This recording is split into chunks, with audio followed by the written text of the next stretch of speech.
हमारे इस क्लास में आप सभी लोगों का मोस्ट वेलकम किया जाता है।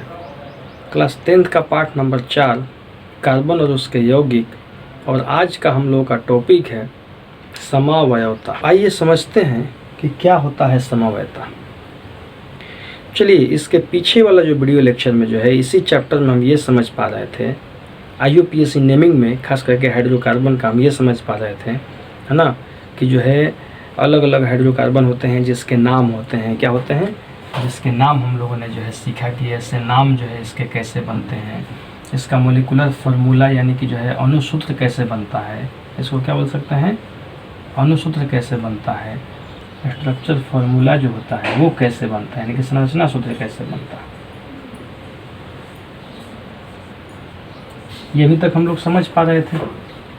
ये नेम में हम लोगों ने समझा था फिर कि IUPAC नेम भी जो है होता है, तो IUPAC नेम भी कैसे बनते हैं, जनरल नेम भी कैसे होते हैं, ये सब हम लोग बहुत ढंग से समझ पा रहे थे। अब जैसे जैसे जो है इनका जो है विस्तार होना शुरू हुआ, है ना, तो वैसे वैसे जो है इनमें जो है एक और जो है बेहतर चीज़ देखा गया जिसको बोला गया समवायता। ये क्या होता है, आइए इसको देखते हैं, है ना। तो अणुसूत्र, है ना, जैसे एक अणुसूत्र हम ले रहे हैं। अब इस एग्जाम्पल को जो है एग्जाम्पल के रूप में जो है यहाँ पर हम एक अणुसूत्र ले रहे हैं, है ना, और इस एग्जाम्पल से जो है आपको काफ़ी हद तक समझ में आएगा कि समवायता होता क्या है। आइए देखते हैं। एग्जाम्पल हम ले रहे हैं C5H12 का एग्जाम्पल ले रहे हैं। C5H12 एक अणुसूत्र ये है ना, ये एक अणुसूत्र है। अब इसका संरचना जो है देखिए हम बना रहे हैं, तो इसका संरचना जो है पहला हम बना रहे हैं 1 2 3 4 5,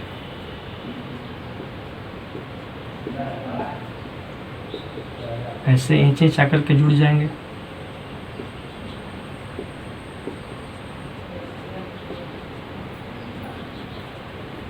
पहला ये हो गया। अच्छा, इसको ऐसे भी तो लिखा जा सकता है, C5H12 को देखिए तो ऐसे भी तो लिख सकते हैं।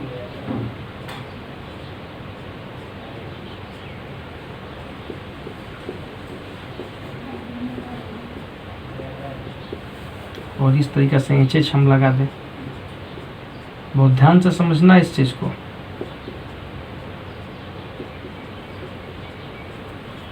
इसको ऐसे भी तो लिख सकते हैं। इसमें भी जो है अगर आप देखिएगा तो 1 2 3 4 5 जो है यहाँ पे जो है कार्बन जो है 5 है, हाइड्रोजन 12, तो ये 3 2 5 ना, 6 7 8 9 10 11 12, तो 12 हाइड्रोजन भी है। हर क्लियर ऐसे।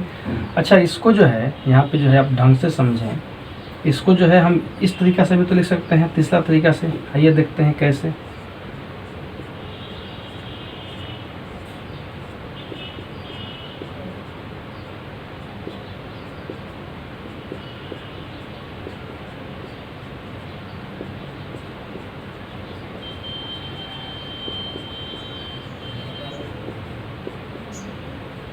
ऐसे भी तो इसको लिखा जा सकता है। कि बात समझ में आ रहा है कि नहीं आ रहा। इसमें भी अगर आप देखिएगा तो कार्बन 5 ही है, 1 2 3 4, बीच वाला 5, और हाइड्रोजन 12 है, 3 3 6 3 9 और 3 12। आजू क्लियर। तो इसमें भी जो है कार्बन जो है 5 है, हाइड्रोजन 12 है। इसमें भी जो है कार्बन 5 हाइड्रोजन 12, इसमें भी जो है कार्बन 5 हाइड्रोजन 12। तो इसका संरचना तो 3 हो गया ना। के बात समझ में आ रहा कि नहीं। अब एक अणुसूत्र और इसके संरचना कितने हो गए, 3 हो गए। अब ये 3 संरचना के आधार पर जो है 3 तरह के यौगिक भी तो बने। यौगिक कितने बने, 3 बने। अगर संरचना जो है 3 बन गया तो यौगिक भी क्या बनेंगे, यौगिक भी 3 बनेंगे। इस तीनों के अलग अलग नामकरण हो जाएगा। और यही तो कारण है कार्बन के जो है बहुत सारे यौगिक जो है हुए। आज कार्बन जो है इतने सारे यौगिकों के साथ में है, या फिर हम लोग कार्बनिक रसायन को पढ़ रहे हैं तो बहुत सारे यौगिक हैं। तो आज इसलिए हैं कि जो है उसमें जो है ये भी एक फैक्टर है, ये भी एक जो है कारण है कि जो है कार्बन जो है ना, या फिर कार्बन के जो यौगिक हैं वो समवायता प्रकट करते हैं। इसी को समवायता कहा जाता है। इसी घटना को हम बोल सकते हैं समवायता, है ना। मतलब क्या हो जाएगा, इसका परिभाषा हम ये समझ सकते हैं समवायता का, है ना, कि जो है वैसे कार्बनिक यौगिक जिनके अणुसूत्र समान, अणुसूत्र तीनों के तीनों जो है देखिए समान है, जिसके अणुसूत्र क्या हो गए, समान हो गए। समान यानी कि जो है बराबर, जिनके अणुसूत्र समान लेकिन संरचना सूत्र भिन्न भिन्न हो गए, है ना। तो वैसे कार्बनिक यौगिक जिनके अणुसूत्र जो है हो जाएंगे समान लेकिन संरचना सूत्र भिन्न भिन्न हो, तो उस तरह के जो है घटना को हम बोल सकते हैं समवायता। यानी कि समवायता जो है ये एक इवेंट है, एक घटना है ना। और ऐसे यौगिकों को, जो कि ये 3 टाइप के जो यौगिक बने, तो ऐसे यौगिक को हम कह सकते हैं समावयवी। समावयवी यानी कि आइसोमर्स। Are you clear? तो इस तरीक़ा से जो है हम ये समझ सकते हैं। तो समवायता क्या है, उम्मीद है कि ये समझ में आ रहा होगा। अब इस तीनों का जो है अलग अलग नाम हो जाएगा। जैसे ये पहला जो नाम है इसको हम बोल सकते हैं N-ब्यूटेन, N-पेंटेन, चूँकि 5 है तो N-पेंटेन हो जाएगा। दूसरा जो है नाम जो है होगा, ये तो पहला नाम हो गया। दूसरा जो नाम बनेगा उसको बोल सकते हैं आइसोपेंटेन, इसको आइसोपेंटेन बोलेंगे। आइसो का मतलब क्या हो गया, तो आइसो का मतलब ये हो गया कि कार्बन जो है अब जो है इसका ब्रांच बन जाएगा। जब कार्बन में जो है ब्रांच बन जाए, जैसे ये जो है मेन लाइन में है, यहाँ पे देखिए 1 2 3 4, ये मेन लाइन में कार्बन जा रहा था, है ना। लेकिन यहाँ से जो है एक कार्बन के साथ कोई ब्रांच अगर के जुड़ जाए, है ना, तो उसी को बोलते हैं आइसो का रूप, है ना। तो ये जो है इसको आइसोपेंटेन बोल सकते हैं ना, जो कि आइसो का रूप हो गया, है ना। इसी को बोलते हैं ब्रांच के रूप में जो है, तो ये आइसोपेंटेन हो गया। ऐसे ही जो है जब एक कार्बन से जो है कोई हाइड्रोजन नहीं जुड़े, केवल कार्बन के परमाणु ही जुड़ते चले जाएं, है ना। जैसे इस बीच वाला कार्बन को आप देखिए तो केवल जो है कार्बन के परमाणु ही इससे जुड़े हैं। इस बीच वाला में जो है कोई हाइड्रोजन नहीं जुड़ा है, सारे कार्बन जुड़े हुए हैं। तो इस तरह को बोलते हैं नियो। ये नियो का रूप होता है, इसलिए इसको बोला गया नियोपेंटेन। तो उम्मीद से समझ में आ रहा होगा ये बात। तो ये तीनों जो है इसके जो है 3 नाम हो गए, है ना। और ऐसे जो है 3 जो है कंपाउंड बन गए। तो ये हो जाएगा नॉर्मल, है ना, यानी कि जो है N-पेंटेन, ये हो जाएगा आइसोपेंटेन, ये हो जाएगा तीसरा नियोपेंटेन, ऐसे करके। तो बात समझ में आ गया, स्क्रीनशॉट ले लीजिए इसका। चलिए देखते हैं, है ना। समवायता को जो है मुख्यतः 2 भागों में बांटा गया। पहला होता है संरचनात्मक समवायता यानी कि स्ट्रक्चरल आइसोमेरिज्म, है ना। दूसरा होता है त्रिविम समवायता, स्टीरियो आइसोमेरिज्म, ऐसे करके जो है इसका नाम होता है। और संरचनात्मक समवायता को जो है पुनः 3 भागों में बांटा गया। पहला हो जाएगा स्थान समवायता, जिसको पोजिशनल आइसोमेरिज्म बोल सकते हैं। क्रियाशील समवायता, फंक्शनल आइसोमेरिज्म, आइसो लिख करके हमने बिंदु लिख दिया है, इसका मतलब शॉर्ट में लिखे है ना। श्रृंखला समवायता, इसको चेन आइसोमेरिज्म कहते हैं ना। तो जो है PDF बना करके डिस्क्रिप्शन में जो है हम इसका लिंक दे देंगे, है ना, जहाँ से जो है आप देख सकते हैं, या नोट्स के रूप में जो है निकाल करके जो है उसको लिख भी सकते हैं। तो ये तमाम चीज़ों का जो है हम डाल देंगे PDF डिस्क्रिप्शन में। है क्लियर? त्रिविम को पुनः 2 भाग में बांटा गया, ज्यामितीय और प्रकाशिक। ज्यामितीय को जियोमेट्रिकल आइसोमेरिज्म और प्रकाशिक को ऑप्टिकल आइसोमेरिज्म, इस तरीके से कहा जाता है। तो इसका जो है आप स्क्रीनशॉट ले लें पहले, उसके बाद जो है शुरू करते हैं फिर स्थान आइसोमेरिज्म से। चलिए समझते हैं पहला ना आइसोमेरिज्म का जो है पहला टाइप जो है ना, स्थान समवायता यानी कि पोजिशनल आइसोमेरिज्म। इसको समझते हैं ना कि ये क्या है। तो वैसे कार्बनिक यौगिक, है ना, वैसे कार्बनिक यौगिक जिनके अणुसूत्र क्या हो जाएंगे, तो अणुसूत्र हो जाएंगे समान। अणुसूत्र समान, है ना। साथ ही साथ जो है ना संरचना सूत्र जो हो गया,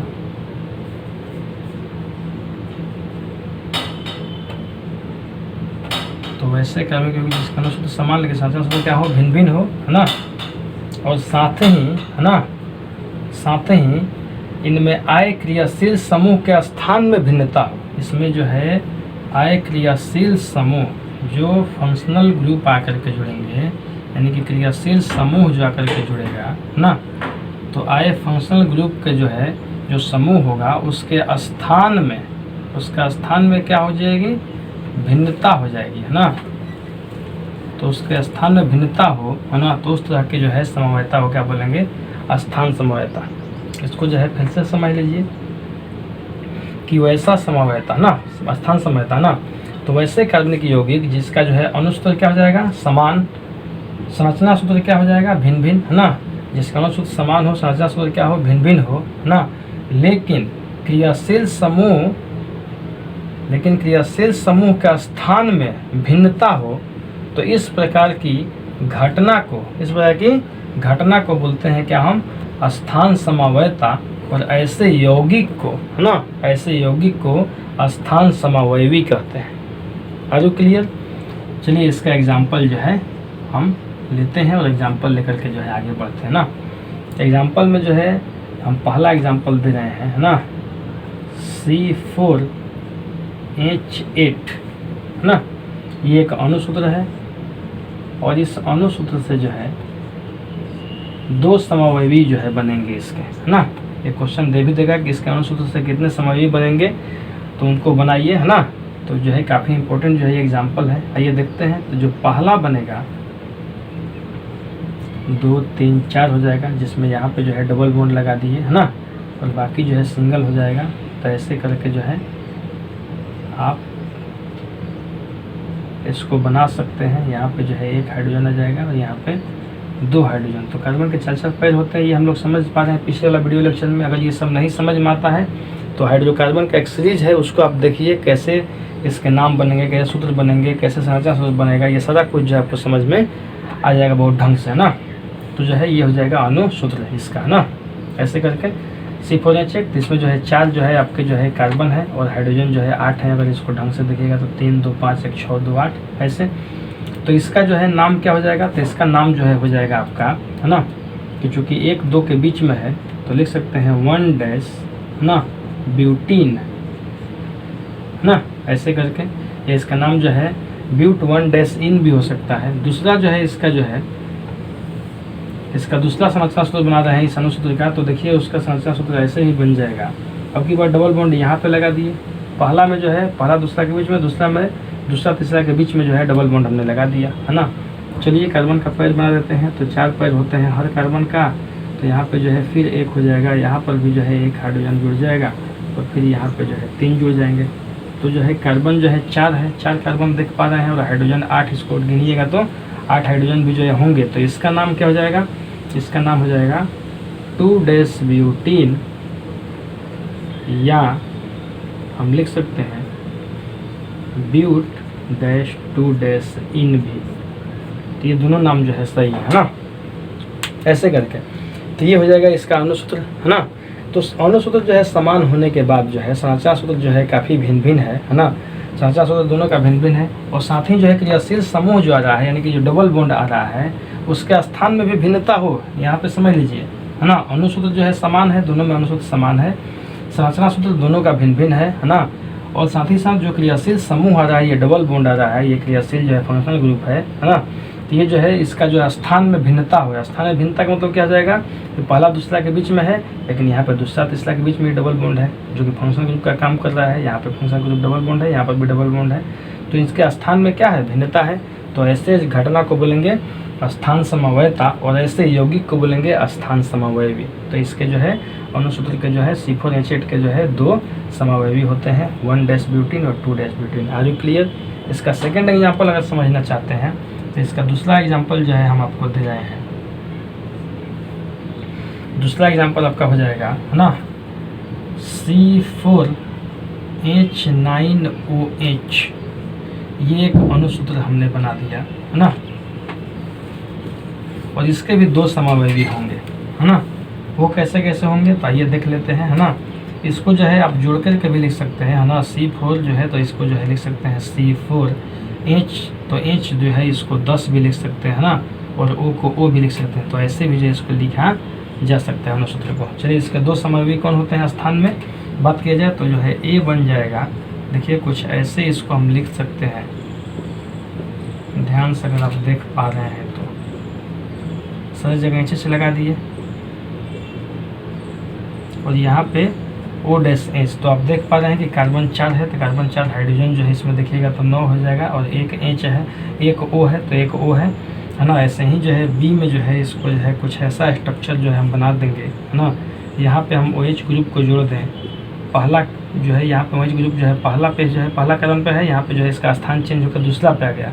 तो स्थान में क्या हो गया, स्थान में जो है भिन्नता हो गया, है ना। जो क्रियाशील समूह ये OH के रूप में आ रहा है ना, ये OH के रूप में क्रियाशील समूह जो आ रहा है उसका स्थान में भिन्नता है, पहला कार्बन या दूसरा कार्बन पे आ गया। तो ऐसे करके जो है संरचना जो है इसका भिन्न भिन्न है और दोनों सूत्र समान है। तो हम ये भी समझ पा रहे हैं कि ये भी एक बहुत बढ़िया इंपॉर्टेंट एक जो है एग्जाम्पल बन जाएगा। इसके भी जो है दो समन्वयी होते हैं, दोनों का नाम का अगर बात किया जाए तो चलिए हम आपको जो है यहाँ पे जो है कमेंट में बताइएगा कि इन दोनों के नाम क्या बनेंगे, है ना। इन दोनों के नाम क्या बनेंगे, ये पहला का नाम जो है क्या बनाइएगा, दूसरा का नाम क्या बनाइएगा, ये कमेंट में जो है ज़रूर आप बताइएगा।